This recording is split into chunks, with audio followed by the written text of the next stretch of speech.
Hi, this is Tim Von Rieden with CGCookie.com, and with our first internal game Eat Sheep coming out soon, we are going to show different stages of development that went into this. In this video tutorial, I am going to show how we went about creating more monsters that fit the same build, and the process of drawing a completely new one. Okay then, let's get started. So, here in Photoshop, I have these two files open, and I will be using them to work at a side-by-side pace. So on the left side is the completed version we had of Melvin, and we went through a lot of different monster stages and different heights, sizes, and this was the final that we kind of decided on as a group, so this was it. And when we came to the process of deciding that we were going to have more monsters, well, we wanted those monsters to be able to use the same rig and basic structure that was already set in 3D. So to do this, we had to create a skeleton base that would be used to kind of draw over, and that would be the basis that we would use to draw our new monsters. So if I take away Melvin, and then if I keep Melvin, and then these were the two skeletons that we placed on top. And if I take away Melvin for a second, so the main things that we were trying to get here were the length of between the shoulders, the head and the body, and then how long the legs were supposed to be, and that pretty much the fact that the arms came all the way to the floor. And the next thing that was really important was the placement of the mouth, because the mouth was one of the animations that we have set up where it's going to be opening and eating these sheep. So we had to keep the mouth in somewhat of the same area with the other monsters. So you can see with some of the other ones how they're pretty much set in place with the skeleton that we created. Okay, so from here I'm going to go ahead and create a new one. So I'm going to turn my background to gray so I'm not distracted by the background, and I can just focus on the actual creature. So before I even started today, I asked Jonathan and Wes what I should do, and we came up that I should do kind of an aquatic monster because it's something very different than the ones we already have. So I did a quick Google and I found some fish pictures and I looked at them and I got my ideas collected and I just went for it. So the first part of doing a concept piece for this monster was just doing a completely basic sketch. So this was the one that I came up with, and I'm going to kind of take you through how I went about doing this. So I just took the normal circle brush and I flattened it. So if you go into the brush presets, you can go to brush tip shape and grab the top dot and just flatten it. So this way, when you're actually in your drawing, you can see how it comes across more flat, and that way you can kind of work with a different brush size rather than just using a standard circle. Alright, so I copied that skeleton that I created and I copied it over to this file, and what I'm going to do is I'm going to directly draw underneath it. So originally I wanted this creature to be green because I pictured more of a swampy aquatic creature. So I grabbed this dark green color and I kind of went for it. So usually I just do a quick outer sketch of what I think the monster is going to look like. So I definitely wanted some bulging eyes to kind of get the fishy look to it. And then when I came across that mouth line, I'm still going to follow that line. Not exactly, so it's not going to follow exactly like that, but it's going to follow similar, that similar length, or that line, but still keep it more of a fishy concept. Because not all the mouths had to be a perfect line. So then from here, I went across, did a little head thing.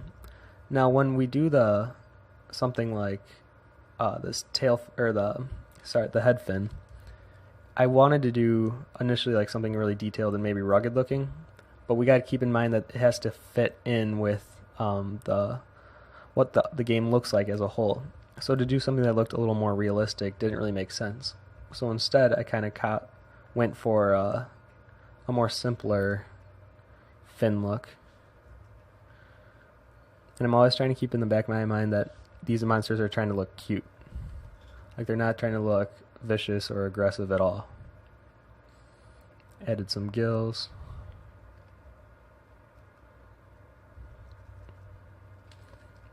Actually, I'm going to round that out a bit more.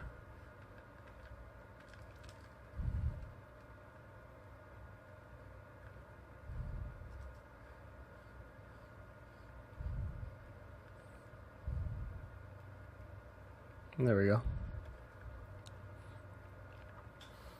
And then from here, I did some iterations of a few with like an actual fin, and it looked kind of strange. So instead I went for more of a frog-like body. So following that skeleton, I'm going to draw the arms following those lines.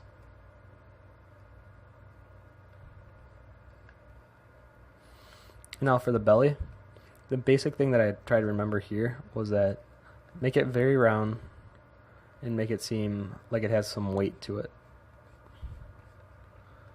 And the legs are very stubby, as you can see by the leg skeleton that we have drawn out. They're very, very short and close to the ground, so you don't have to do too much for the actual legs. So then after I kind of have a basic sketch down, I like to create a new layer and put it under the sketch, and then grab some basic shading and coloring. So like I said before, he initially was going to be green, so I'm going to fill him in with the green color that I had in mind.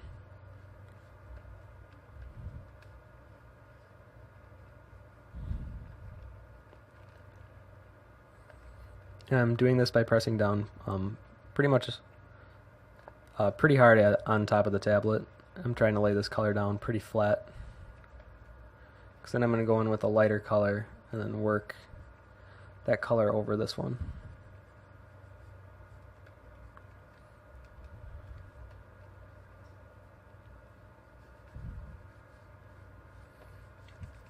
And this is where like the basic shading and lighting can come in. So since the monsters all had a light source that was coming from an overhead and slightly to the left direction, that's what I'm going to do for this guy as well.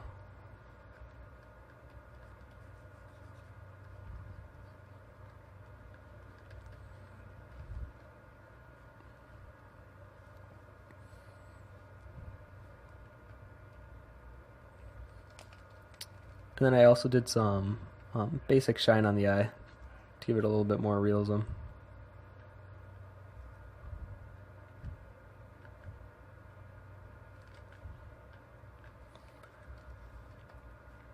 So on this one, I'm going to take off the skeleton now that we have this kind of in place. And the next step is doing different iterations, pretty much. So your initial thoughts, just get them down and lay them out.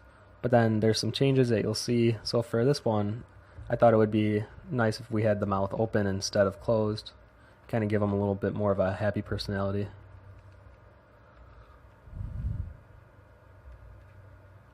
So to do that, I'm just grabbing that darker color.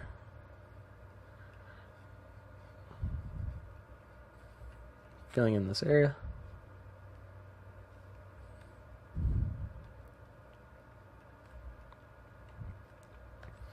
And just grabbing a lighter color, just filling in some teeth.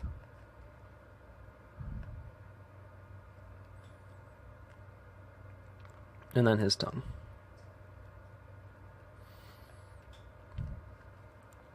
Okay, so now on this one, I'm going to hide the skeleton as well.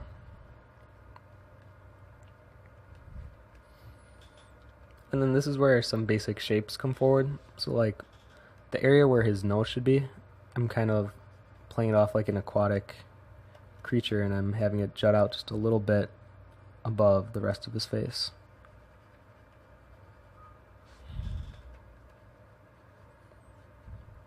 And this process is all about just picking up color and then laying it down. And to make him seem a little happier, I did this little lower lid coming up just a little bit, as if the smile is actually pushing a wrinkle up.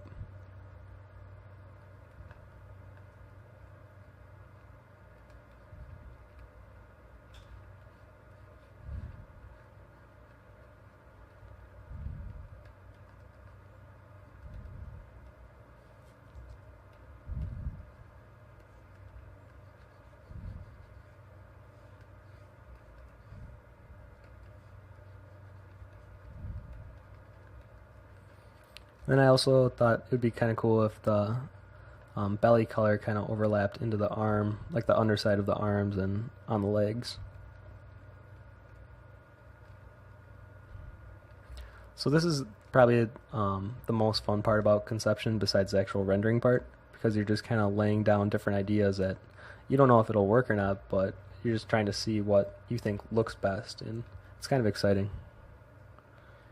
So when I was doing all the different monsters, I was trying to take the personality traits that the monsters are based off of and try to incorporate that somehow into the actual creature.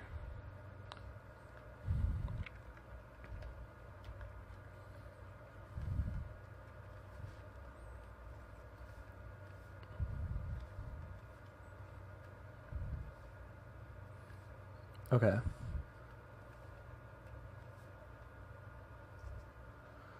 So now, the next stage that we went into was laying down some basic highlights, and this is just to kind of round him out a little bit more, because right now you can see he looks really flat, and it looks kind of like just an initial drawing sketch. But just a few little strokes of a white can make a huge difference in a concept art piece, because it pretty much immediately adds some depth to it with just that initial lighting. So for here, I'm just kind of keeping in mind of where my light source is, which is the overhead and slightly to the left, and I'm kind of just laying down some whites that would reflect that.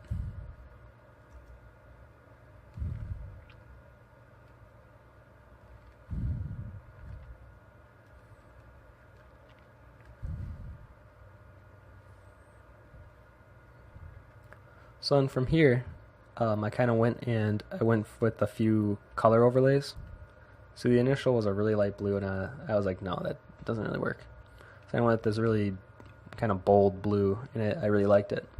But when you lay down a color, if you can go to the hue and saturation menu, which is also found in Image, Adjustments, Hue, Saturation, and you can just grab that top slider bar and then move it from left to right.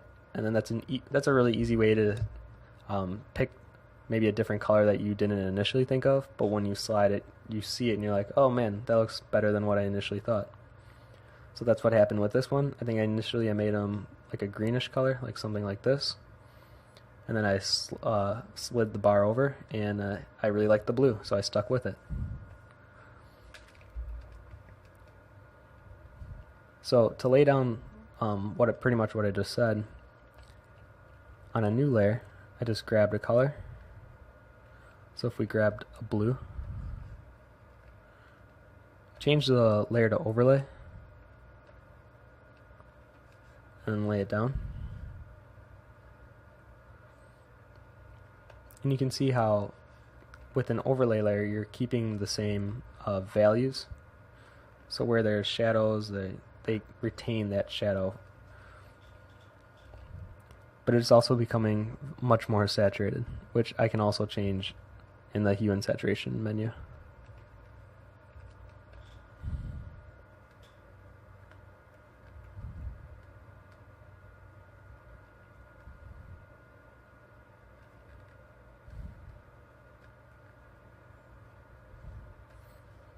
Okay, so then if we went back into the hue and saturation menu, you can turn that saturation down if you wanted to. You can make it darker based on the lightness. I'm going to keep it somewhere similar.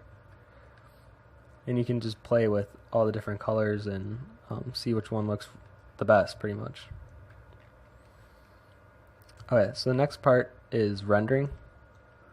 Or no, the next one was picking a second color that works well with the first color. So I usually like to choose the similar, if not the same color, and just make it lighter. So for him, I just chose a lighter blue and I laid it down. And pretty much, I didn't do anything different when I was laying down the initial color here, except just instead of an overlay layer, this is just a normal layer. So if I wanted to go even lighter on this guy,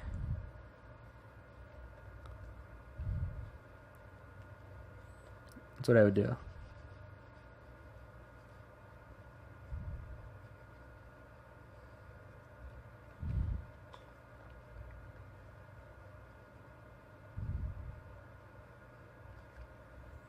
And I'm just keeping in the back of my mind that I'm not trying to keep it too clean looking or detailed, because that comes with the rendering part. Where here it's mostly just laying down conception.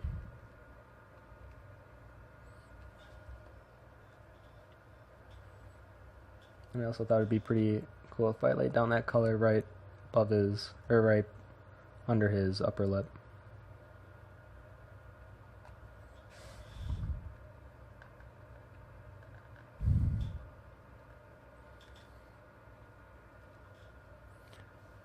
Okay, so then this is where I got into rendering. And instead of rendering out this entire character, to save time, I'm just going to do a quick sample on the initial one. And then I'm going to just fast forward to when I have it already done. So I'm going to zoom in on this guy, make it full screen. So when I'm rendering this, pretty much my main concern is that I keep it clean looking, but still painterly enough to fit the style that we already kind of chose for each sheep. So I'm going to stick with the brush, and what I'm going to be doing is a lot of color picking and then laying down on top. So like for this head, all I'm doing is I'm holding Alt to grab my eyedropper, choosing a color that's in a similar area, and then just laying it down. And I'm laying it down pretty hard. So I'm pressing down on the tablet very hard, and then where I come up to an edge, I'm going to kind of leave it bare for now, because that's where I'm going to keep my, that's where I'm going to lay down the line art.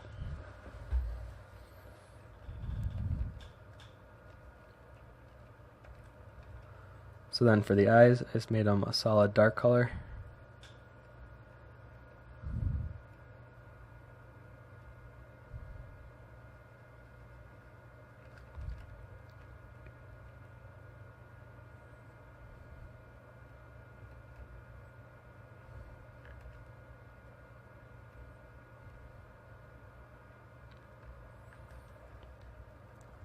And then I went, and then I made some shine to it.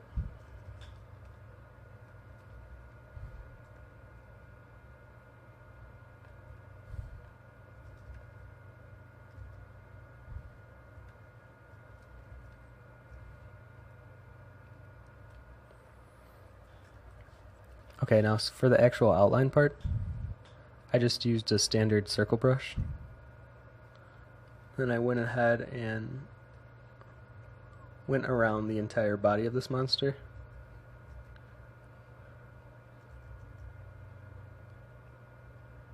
And I just did a simple outline. So now after I lay down like even this line right here, then to clean it up after, I would just grab my eyedropper, grab that the blue that's his color, and then lay it on top of the line art. And this helps change the variation in size of line art too. So you can just lay it right on top, and if you leave other places thicker, then, so like at the base, I'm going to keep this line art a little thicker, and it just helps with the line variant.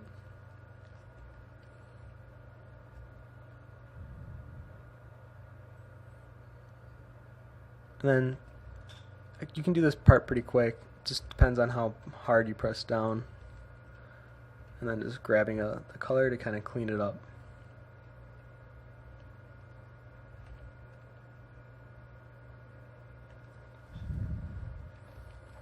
Like that.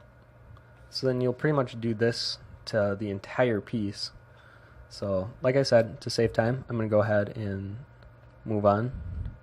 So this is what I came up with after I was done rendering it. And I'm going to go ahead and open the other file again.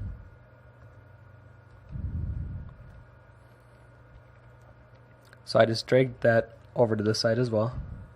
So then this is the base, pretty much. This is your render. And the final things that I did to each of the monsters is I did a multiply and an overlay layer. So for the first one, I did the multiply layer, and this is what this will do. So the way I did that is I made a new layer, and I masked the monster out. And to do that, I just made a new layer.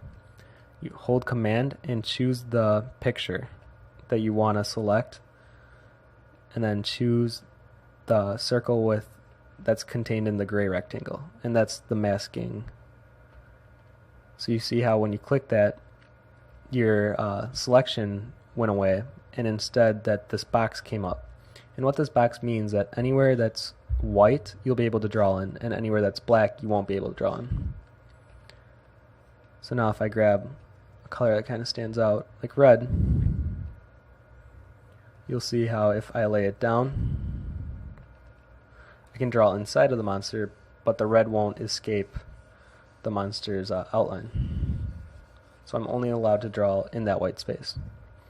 And what that will help with is if I'm laying down a shadow with a soft brush, I won't have the soft brush going pretty much into what the background would be.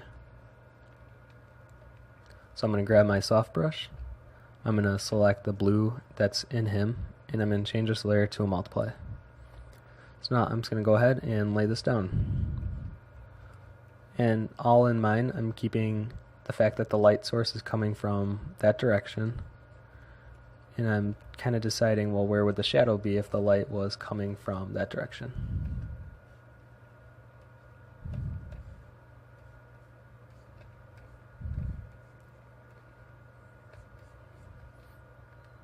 And there we go. And then the last thing that I did for each of the monsters was I did an overlay layer. It was to kind of add a little warmth to it, because this feels a little too solid color all the way through, and it adds a nice complement to it. So for him, I chose a nice yellow, and it kind of created this nice effect that made it almost look like a sheen, so it kind of gave it the appearance of dolphin skin, which is kind of what I was going for, since this is more of a aquatic creature. So just like the multiply layer, I'm going to make a new layer, mask the monster out, and I chose just a simple yellow, which is okay, and I'm going to make this layer an overlay layer. So kind of where I have those initial white marks, the sheens, I'm just going to go ahead and kind of lay this right on top of that.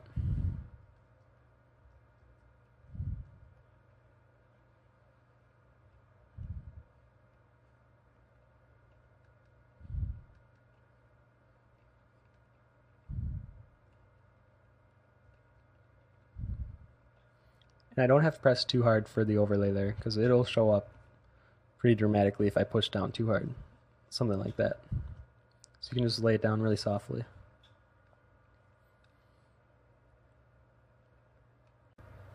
And then the very last thing that we did is we added a rim light to the back of him. To each of the monsters, I mean. And to do that, all you have to do is grab a very light color, and it doesn't really matter which one, as long as it kind of stands out as a highlight color. And instead of that brush, I'm just going to use my standard circle brush. And you're kind of almost tracing the outline, but keeping it a little bit to the left. And this is to make the creature stand out a little bit more from whatever background it's standing against. So even though it's standing against a gray background right now, you can see how it's kind of popping out a little bit more. But it'll become a lot more apparent when we turn the background layer back on.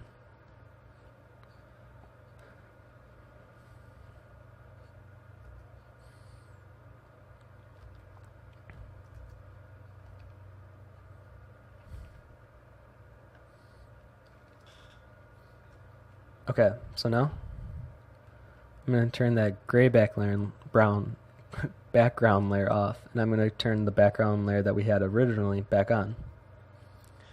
So you can see how this is pretty much the entire creation of creating a monster. And if I turn Melvin back on and kind of toggle between the two, so you can see how similar their bases are.